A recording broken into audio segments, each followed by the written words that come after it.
Hello guys, अस्सलाम वालेकुम। This is Junaid सऊ और आप मुझे देख रहे हैं मेरे YouTube channel chemistry with MGS पर। स्टूडेंट्स, आज आपके लिए लाया हूँ बहावलपुर सेंटर के फ़ीमेल कैंडिडेट्स के इंटरव्यूज़। आज आपके साथ मैं टॉप 6 इंटरव्यूज़ जो बहावलपुर सेंटर पे कंडक्ट हुए हैं आज आपके साथ शेयर करने जा रहा हूँ।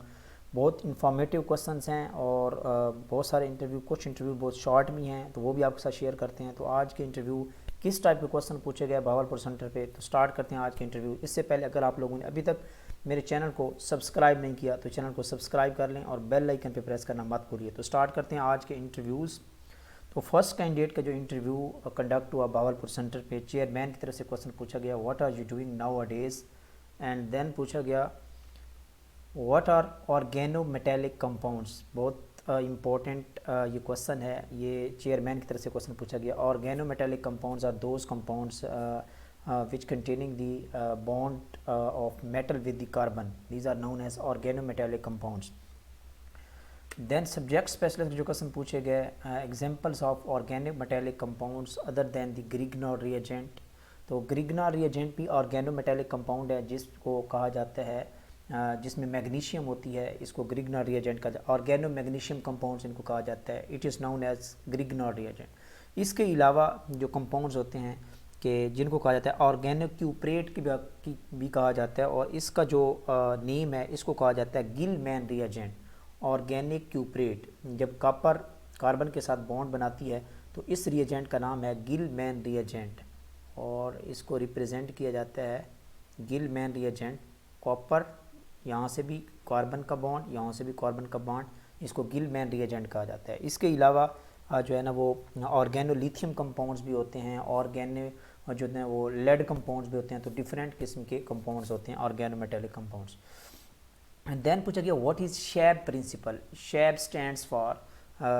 Stands for soft hard acid base concept, इसको कहा जाता है soft hard acid base concept. और शैब प्रिंसिपल ये कहता है कि hard acids form the stronger acid base complexes with the hard bases, और सॉफ्ट एसिड जो होते हैं ये सॉफ्ट बेसिस के साथ ये कम्प्लेक्स कंपाउंड बनाते हैं। और अगर हम इनको डिफ़ाइन करें हार्ड, अगर हम इनकी एग्जांपल्स की बात करें soft hard acid and bases की, तो इनकी जो बेस्ट एग्जांपल्स अगर हम बात करें कि जो हार्ड एसिड्स हैं ये लिथियम आइन, हार्ड एसिड्स की बात कर रहा हूँ, लिथियम आइन हो गया, एंड देन हाइड्रोजन आइन भी हार्ड एसिड है, और इसके अलावा एलुमिनियम आइन Al3+। जितनी भी पॉजिटिवली चार्ज इलेक्ट्रोपॉजिटिव मेटल्स हैं जिनका साइज़ बहुत कम होता है वो हार्ड एसिड्स कहलाती हैं। इस तरह सॉफ्ट एसिड्स कौन कौन सी होती हैं, like copper Cu+, this is the soft acids. Silver आइन ये भी सॉफ्ट एसिड में आती है, और इसके अलावा टाइटेनियम जो है, titanium plus gold plus, these are all the soft acids.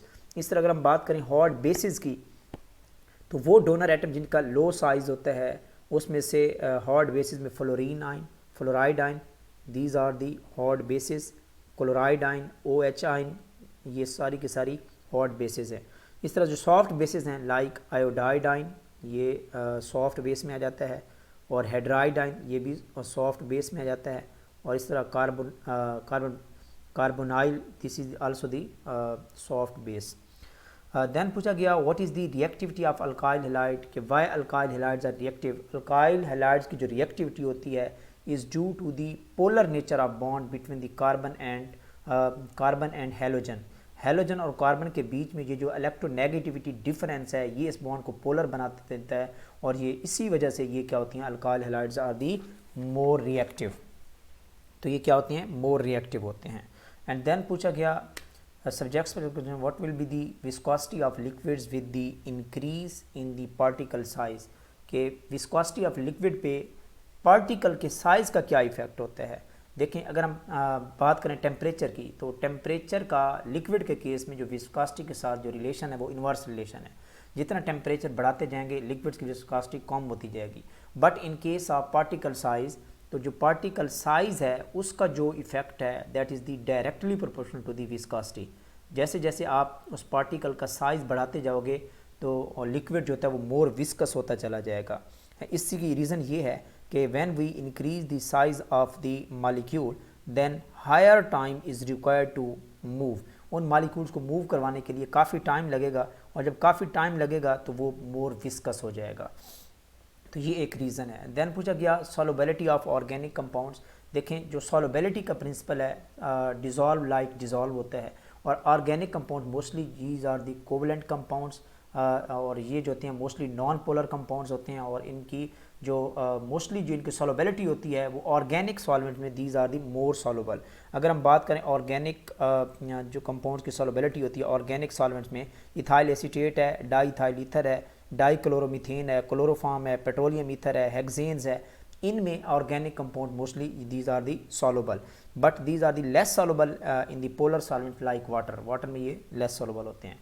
Then पूछा गया effect of organic compounds on the litmus paper. देखें लिटमस पेपर पे जो इफ़ेक्ट होता है वो किसी भी चीज़ का हो, चाहे वो ऑर्गेनिक कंपाउंड हो, तो वो क्या होता है कि एसिड और बेस के केस में देखा जाता है। अगर जो सब्सटेंस मोर एसिडिक होगी वो लिटमस पेपर को, टू टाइप्स का लिटमस पेपर होता है, ब्लू और रेड होता है। एसिड जो होते हैं वो लिटमस पेपर को, ब्लू लिटमस पेपर को रेड बना देते हैं, और बेसिस जो होती हैं वो लिटमस पेपर को जो है ना वो ब्लू बना देती हैं। तो वो organic compound those are more acidic nature, जिनके पास एसिडिक नेचर होती है, लाइक कार्बोक्सिलिक एसिड्स हैं, फिनोल भी मोर एसिडिक होता है। तो ये क्या करते हैं, जब इनका लिटमस पेपर के साथ रिएक्शन करवाया जाता है, लिटमस पेपर के साथ ये जब रिएक्ट करते हैं तो ये इसको क्या कर देते हैं, रेड कर देते हैं। इसी तरह वो ऑर्गेनिक कंपाउंड जो लेस एसिडिक हैं या बेसिक ऑर्गेनिक लाइक अमीन्स हैं, तो वो लिटमस पेपर को रेड नहीं बनाती बल्कि उसको क्या बना देती हैं, ब्लू बना देती हैं। तो ये डिपेंड करता है कि वो ऑर्गेनिक कंपाउंड की नेचर कैसी है, कि वो एसिडिक हैं या बेसिक हैं। देन पूछा गया if you are stung by the very interesting question, बहुत इंफॉर्मेटिव क्वेश्चन है, कि अगर आपको हनी बी ने डस लिया है, डंग लगा दिया है, which organic compound you will use. देखें क्वेश्चन इस तरह नहीं है, आई थिंक ये क्वेश्चन जो है ना वो सही पिक नहीं कर सके स्टूडेंट। तो क्वेश्चन इस तरह पूछा जाएगा या उनको कंफ्यूज करने की ट्राई की गई है। देखें हनी बी में कौन सा ऑर्गेनिक, हनी बी के डंग में कौन सा ऑर्गेनिक कंपाउंड होता है, ये क्वेश्चन है। देखिए हनी बी के डंग में जो ऑर्गेनिक कंपाउंड होता है वो होता है फॉर्मिक एसिड। क्या होता है, हनी बी के डंग में फॉर्मिक एसिड होता है। तो इसी फॉर्मिक एसिड की वजह से जो हनी बी का डंग होता है वो क्या होता है, एसिडिक होता है। ये बात याद रख लें, एसिडिक होता है। और जब इसकी ट्रीटमेंट कैसे करेंगे, तो जिस बंदे को, जिस शख्स को हनी बी डस लेगी तो उसकी ट्रीटमेंट के लिए हम यूज़ करते हैं वेरी सिंपल, कि हम यूज़ करते हैं बाइकार्बोनेट, यानी कोई बेस यूज़ करते हैं। लेकिन स्ट्रॉन्ग बेस आपने यूज़ नहीं करनी, आपने वीक बेस यूज़ करनी है। तो इसमें हम सोडियम बाइकार्बोनेट आप यूज़ कर सकते हैं। तो वो उसको ऊपर आप उसको लगाएंगे डंग वाली जगह पे, तो वो उसको न्यूट्रलाइज कर देगी, और इसका इफेक्ट जो होता है वो जो बर्निंग होती है वो रिड्यूस हो जाती है। तो ये एक क्वेश्चन है। इसके अलावा एक और पॉइंट भी याद रख लीजिएगा, जो वास्प होता है, भेड़ होता है, उसके डंग में, उसका जो डंग होता है वो बेसिक होता है, उसका डंग क्या होता है, बेसिक होता है। और अगर आप उसकी ट्रीटमेंट करेंगे तो then you have to use the then आपको यूज़ करना पड़ता है एस्टिक एसिड, जिसको सिरका कहा जाता है, वो आप यूज़ कर सकते हैं। तो ये आपने नोट कर लेना है। देन ये था जी फर्स्ट कैंडिडेट के जो क्वेश्चन पूछे गए। देन सेकंड इंटरव्यू जो आपके साथ शेयर करने जा रहा हूँ, what are you doing nowadays, ये क्वेश्चन पूछा गया। एंड देन पूछा गया कि difference between hard and soft water में क्या डिफरेंस है। देखें जो हार्ड वाटर होता है ये इनमें जो मिनरल कंटेंट होते हैं वो हाई मिनरल कंटेंट होते हैं हार्ड वाटर में, और जबकि सॉफ्ट वाटर में लेस मिनरल कंटेंट होते हैं। और इसके अलावा इसमें जो हार्ड वाटर में मेन जो होता है मैग्नीशियम एंड कैल्शियम आयंस की क्वांटिटी बहुत ज़्यादा होती है, और इनमें जो होता है वो सोडियम आयंस वगैरह ज़्यादा होते हैं, कैल्शियम एंड मैग्नीशियम आयन जो होते हैं ये कम होते हैं, ये नहीं होते। और इसके अलावा अगर हम बात करें तो इसके जो सॉप का इफेक्ट होता है, मेन थर्ड जो मेन डिफरेंस है वो ये है कि shop has the less effect, इस पे सॉप रिएक्ट नहीं करता, लेस इफेक्टिव होता है। और इसके अलावा इस पे सॉप ये सही इसकी झाग बन जाती है सॉफ्ट वाटर की सॉप के साथ, और इसका गुड इफेक्ट होता है। तो ये एक बेसिक डिफरेंस है हार्ड एंड सॉफ्ट वाटर का। देन पूछा गया सब्जेक्ट स्पेशलिस्ट की तरफ जो क्वेश्चन पूछे गए कि if any acid drop on your hands what will you do in the lab. अगर आपके बॉडी पे कोई एसिड गिर जाता है तो देन आप क्या प्रिकॉशंस करेंगे, क्या आप लैब में करेंगे। देखें एक तो ये बात है, जब भी कोई एसिड आपके बॉडी पे या हैंड्स पे गिरता है तो देन आपने वॉश दी हैंड्स इमीडिएटली। आपने अपने हाथों को या उस जिस्म को, आपने उस पार्ट्स को आपने काफ़ी सारा उसके ऊपर पानी बहाना है और कोल्ड वाटर आपने उसके ऊपर बहाना है। ये एक बेसिक पॉइंट है। और इसके अलावा याद रखिएगा पानी बहाने के बाद आपने वॉशिंग सोडा उसके ऊपर डालना है, क्योंकि ये लेस जो है वो बेस है। आपने कभी भी जब कोई एसिड आपकी बॉडी पे गिरे तो आपने स्ट्रॉन्ग बेस के साथ रिएक्ट नहीं करवाना, आपने वीक बेस के साथ जो है रिएक्ट करवाना है और ये न्यूट्रलाइज कर देगा उस इफ़ेक्ट को। तो ये बर्निंग रिड्यूस हो जाएगी। ये एक इसका बेहतर तरीका है। देन पूछेगा डिफाइन ली शैटलर प्रिंसिपल क्या होता है, वेरी सिंपल क्वेश्चन। देन पूछेगा apply the Le Chatelier principle on ammonia synthesis. Ammonia जो होता है ये एक्सोथर्मिक प्रोसेस होता है, तो आपको क्या करवाना पड़ता है, टेम्परेचर को रिड्यूस करवाना पड़ता है, प्रेशर को इंक्रीज़ करवाना पड़ता है, कैटलिस्ट आपने यूज़ करना होता है। तो ये कुछ कंडीशन है। देन ली शैटलर प्रिंसिपल जो होता है वो अप्लाई होता है। Define the chromatography, very simple question. And then पूछा गया कि components are soluble in the stationary phase. Stationary phase में कंपोनेंट सॉल्युबल होते हैं या मोबाइल फेज में होते हैं। देखें, in case of chromatography we have to see the interaction of component between the stationary phase and mobile phase. Not component is completely soluble in the stationary phase and mobile phase। हाँ, ये ज़रूर है कि separation के लिए एक mechanism है, वो ये है कि your component should have more affinity. उसकी जो अफिनिटी होनी चाहिए, इंट्रैक्शन होनी चाहिए, वो आपकी मोबाइल फेज़ के साथ ज़्यादा होना चाहिए। जस्ट वीक इंट्रैक्शन होनी चाहिए आपके स्टेशनरी फेज़ के साथ, ताकि उसकी जो है ना वो फंक्शनलाइजेशन हो जाए। और उसके बाद जो मोबाइल फेज़ है उसकी इंट्रैक्शन आपके कंपोनेंट के साथ, सल्यूट के साथ ज़्यादा होनी चाहिए। जैसे ही आप उस मोबाइल फेज़ पास करवाएंगे तो वो जो है ना वो अपने साथ जो है ना वो सल्यूट को लेके जाएगी and then you will separate the solute from the mobile phase. तो ये एक इसका आंसर है, बेस्ट आंसर। देन पूछा गया R F value of same component will remain same and are या different when we use the different chromatographic method. ये पूछा गया कि आर एफ वैल्यू किसी भी सल्यूट की या कंपोनेंट की या मिक्सचर की सेम रहती है। सेम कंपोनेंट आप यूज़ कर रहे हो कि पेपर क्रोमेटोग्राफी यूज़ कर लें, टीएलसी यूज़ कर लें, कॉलम क्रोमेटोग्राफी यूज़ कर लें, क्या आर एफ वैल्यू कोई सेम होगी? नहीं, are F value will be different, because are F value different components पे, डिफरेंट फैक्टर्स पे इफेक्ट करती है। आप इसकी वैल्यू जो होती है आर एफ का पे इफेक्ट करता है, पेपर की थिकनेस भी करती है, और इसके अलावा मोबाइल फेल्स की कंपोजिशन भी करती है। टीएलसी जो प्लेट है वो डिफरेंट टाइप की टीएलसी प्लेट्स अवेलेबल होती हैं, उसकी नेचर में भी आरएफ की वैल्यू डिफरेंट होती है। और इसके अलावा कॉलम की जो लेंथ है और उसकी जो विड्थ है और पैकिंग का जो वे है वो भी जो है ना वो इस सेपरेशन को मोर इफेक्टिव बनाता है। तो इस तरह जब आर एफ की वैल्यू अगर सब एक ही कंपोनेंट की सेम होती तो then why we use the different chromatographic technique and why we want to characterize या separate the more efficient by more efficient technique. तो फिर हम क्यों यूज़ करते हैं? देखें, इस केस में जैसे जैसे आप मेथड चेंज करते जाएंगे, क्रोमेटोग्राफिक टेक्निक्स चेंज करते जाएंगे, तो आर एफ की वैल्यू सेम नहीं होगी। देन पूछा गया ये 3 क्वेश्चन। देन थर्ड इंटरव्यू की तरफ जो क्वेश्चन पूछे गए कि explain the Bohr theory using the white board. Bohr theory को आप एक्सप्लेन करें, चेयरमैन की तरफ से जो क्वेश्चन पूछा गया है। देन पूछा गया subjects what is the amount of energy when electron jumps from higher to the lower orbit, कि वो एनर्जी कितनी होगी। देखें, when electron jumps from the higher to the lower orbit energy is released. जब energy क्या होती है, release होती है। और अगर इन एक ऑर्बिट से दूसरे ऑर्बिट के बीच में जो एनर्जी का डिफरेंस देखें तो वो बोहर ने कैलकुलेट किया है इन case of hydrogen atom.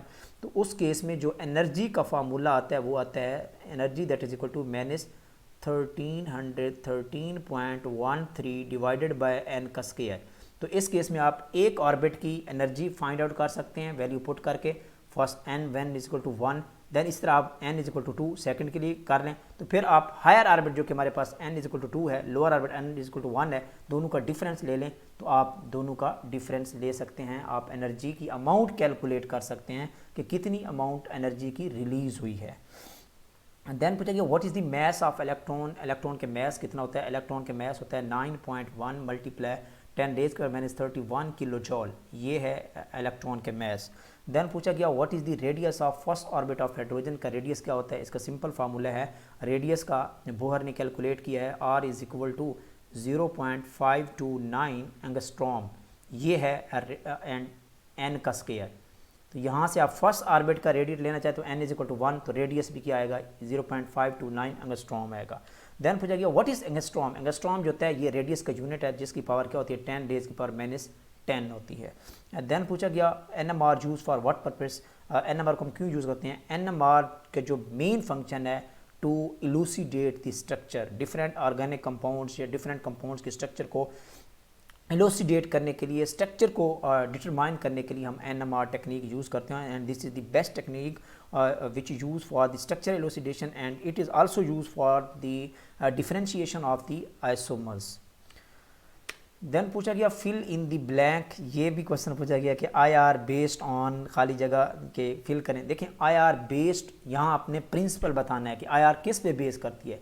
IR based on the Hooke's law. Hooke's law पे IR बेस कार्य होती है कि कोई बॉन्ड कितनी वाइब्रेशनल फ्रीक्वेंसी को जो है ना वो IR फ्रीक्वेंसी को एब्जॉर्ब कर रहा है एंड देन वो वाइब्रेट करता है। तो ये आपने बताना है कि more will be the strong bond, जितना स्ट्रॉन्ग बॉन्ड होगा वो उतनी उसकी वाइब्रेशनल फ्रीक्वेंसी की वैल्यू हायर होगी। तो Hooke's law is the basic principle for the IR। Then पूछा गया what is the electron affinity, very simple. Then पूछा गया what is electronegativity, it is also simple definition. What is molecular ion, क्या होता है। And then इनकी examples पूछी गई। एंड देन पूछा गया if we say CH4 negative is this molecular ion or not. देखें एक्चुअल में तो ये जो है ना आयन पॉसिबल ही नहीं होता मीथेन के केस में CH4 नेगेटिव। हाँ CH3 नेगेटिव ये पॉसिबल होता है, CH4 नहीं होता। तो ये कंफ्यूज करने के लिए पूछा गया है। लेकिन हाँ अगर किसी के ऊपर नेगेटिव चार्ज है तो वो मॉलिक्यूलर आयन हो सकता है, नो इशू, ये मॉलिक्यूलर आयन है। देन ये क्वेश्चन थे जी कैंडिडेट से। देन फोर्थ कैंडिडेट का जो इंटरव्यू आपके साथ शेयर कर रहा हूँ। वेलकम टू PPSC बेटा and what is your name, name के बारे में पूछा गया। एंड एक्सपर्ट की तरफ जो क्वेश्चन पूछा गया व्हाट इज़ रेजोनेंस, रेजोनेंस क्या होती है, ये क्वेश्चन पूछा गया। कि देन पूछा गया what is the resonance effect, resonance effect क्या होता है।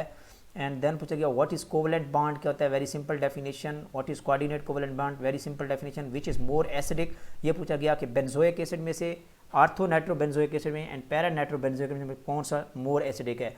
तो ortho nitrobenzoic acid is the more acidic then the benzoic acid and nitro, because ortho position पे नाइट्रो ग्रुप लगा हुआ है और ये इलेक्ट्रॉन डेंसिटी को बहुत ज़्यादा विदड्रॉ कर लेता है और कार्बोक्सिलिक एसिड का जो प्रोटॉन होता है उसका बॉन्ड वीक हो जाता है और वहाँ से प्रोटॉन का रिमूवल होना दैट्स वेरी इजी। तो इस वजह से इसका जो एसिडिक करेक्टर होता है वो इंक्रीज हो जाता है।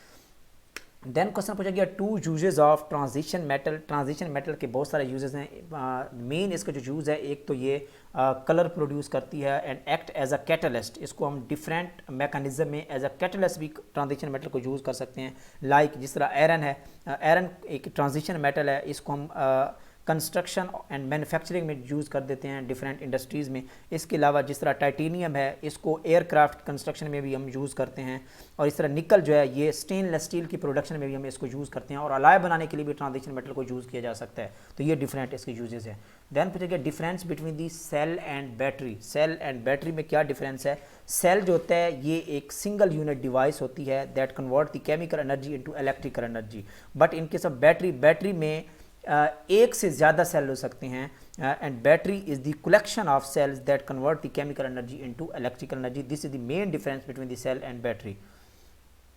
देन क्वेश्चन पूछा गया KMnO4 में कलर जो होता है, KMnO4 का जो पर्पल कलर होता है वो किस वजह से होता है। इसके किटाइनिक पार्ट की वजह से होता है या इनाइनिक पार्ट की वजह से। किटाइनिक पार्ट पोटाशियम आयन है और इसका जो इनाइनिक पार्ट है वो है मैंगनेट आयन MnO4 नेगेटिव। ये तो इसमें जो मैंगनीज का पोटाशियम परमैंगनेट का जो कलर होता है वो इसके इनाइनिक पार्ट की वजह से होता है।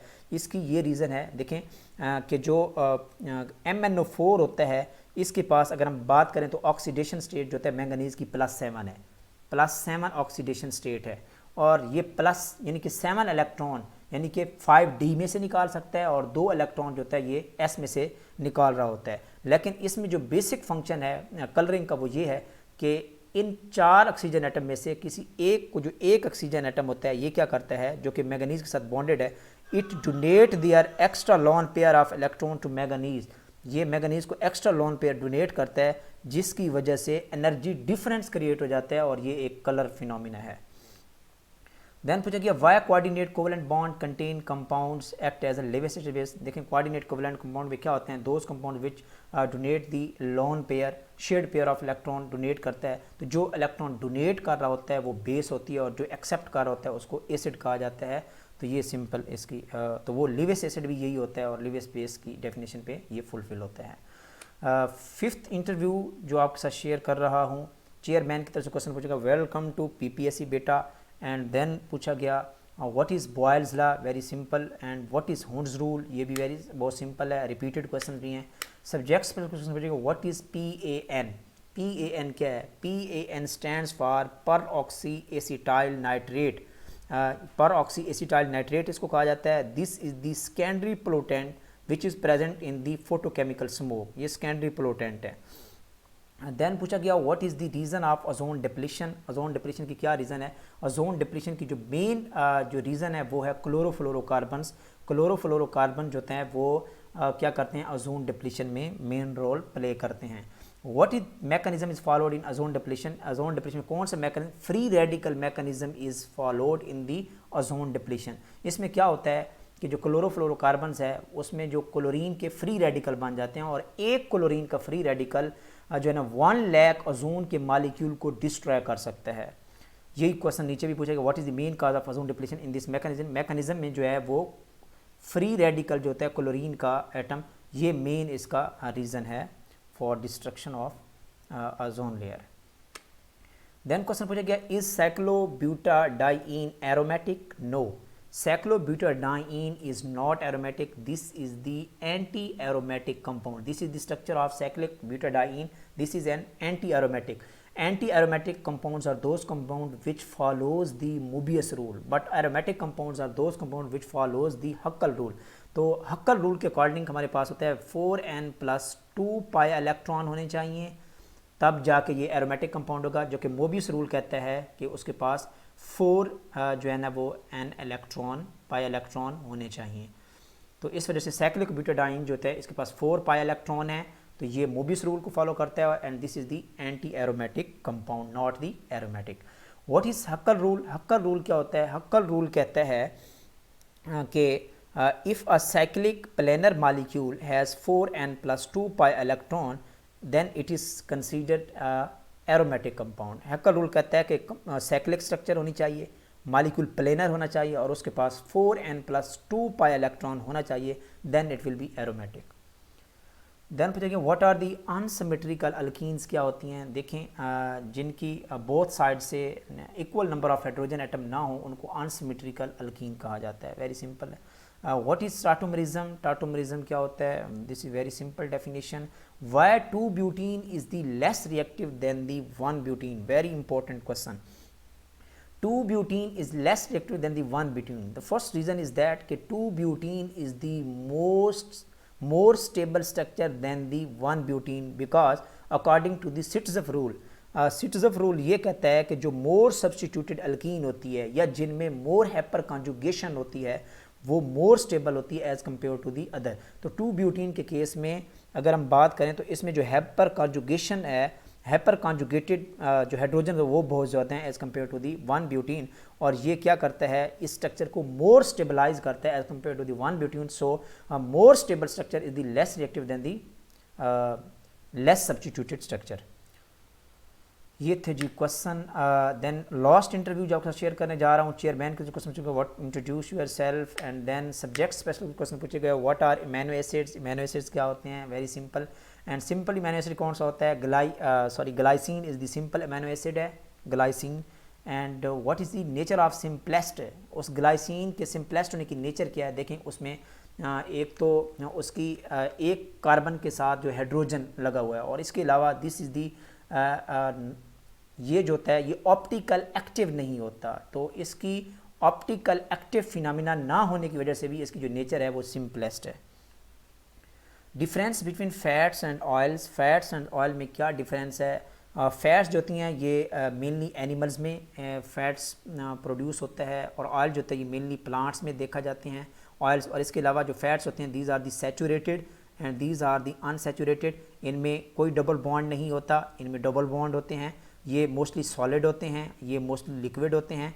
और जो फैट्स होते हैं इनका जो मेल्टिंग बॉइलिंग पॉइंट होता है ये हाई होता है और इनका जो मेल्टिंग एंड बॉइलिंग पॉइंट होता है वो लो होता है। तो ये कुछ डिफरेंस हैं। देन पूछा गया difference between detergent and shampoo. Shampoo जो होता है ये basically these are made up of surfactant and को सरफेक्टेंट मालिक्यूल से ये बने होते हैं, और जो डिटर्जेंट्स होते हैं ये basically these are the synthetic products होते हैं और ये क्लींसिंग एक्शन में परफॉर्म करते हैं। डिटर्जेंट जनरली हम यूज़ करते हैं क्लॉथ डिशेस वगैरह के लिए, और शैम्पू हम generally to wash the hairs के लिए हम इसको यूज़ करते हैं। देन पूछा गया why sodium use in the Lassaigne solution. Very important question. Sodium को हम लिजाइन सोल्यूशन बनाने में क्यों यूज़ करते हैं, बहुत इंफॉर्मेटिव क्वेश्चन है। देखें एक तो ये बात है कि सोडियम एक इलेक्ट्रोपॉजिटिव एलिमेंट है, इसकी जो इलेक्ट्रोपॉजिटिव नेचर है ये बड़ी इंपॉर्टेंट रोल प्ले करती है। ये क्या करती है, लिजाइन सोल्यूशन के लिए डिटेक्शन के लिए ये ज़रूरी होता है कि कोवलेंट कंपाउंड की नेचर को आयनिक नेचर में तब्दील किया जाए। तो क्या करता है, इसमें जो सोडियम होती है वो क्या करती है, this is the more electropositive elements, और ये करती है ये रिएक्ट करती है उस कोवलेंट बॉन्ड के साथ, रिएक्ट करके उस बॉन्ड को ब्रेक करती है और उसको आयनिक फॉर्म में कन्वर्ट करती है। तो ये क्या इसलिए हम ऑर्गेनिक कंपाउंड को सोडियम मेटल के साथ फ्यूज़ करवाते हैं। उसकी जो ऑर्गेनिक कंपाउंड है, जो कोवलेंट बॉन्ड है, उसको ब्रेकअप करके उसकी आयनिक पार्ट बना देती है और उसके बाद इसकी डिटेक्शन बहुत ईजी हो जाती है। तो इसलिए हम उसको सोडियम के साथ यूज़ करते हैं, लिजाइन सोल्यूशन बनाते हैं। तो ये थी जी आज के क्वेश्चन जो कि बहावलपुर सेंटर पे फीमेल कैंडिडेट से पूछे गए हैं। बहुत इंटरेस्टिंग क्वेश्चन है, इन्फॉर्मेटिव हैं। तो इंशाल्लाह नेक्स्ट जो इंटरव्यूज़ बहावलपुर सेंटर पे भी होने जा रहे हैं और लाहौर सेंटर पे हैं, और होप्स हो कि मुल्तान सेंटर पे भी 23 से अपडेट हो जाएगा, और इंशाल्लाह वो आपके साथ शेयर करेंगे। तो अपना ख्याल रखिएगा। अल्लाह हाफिज़।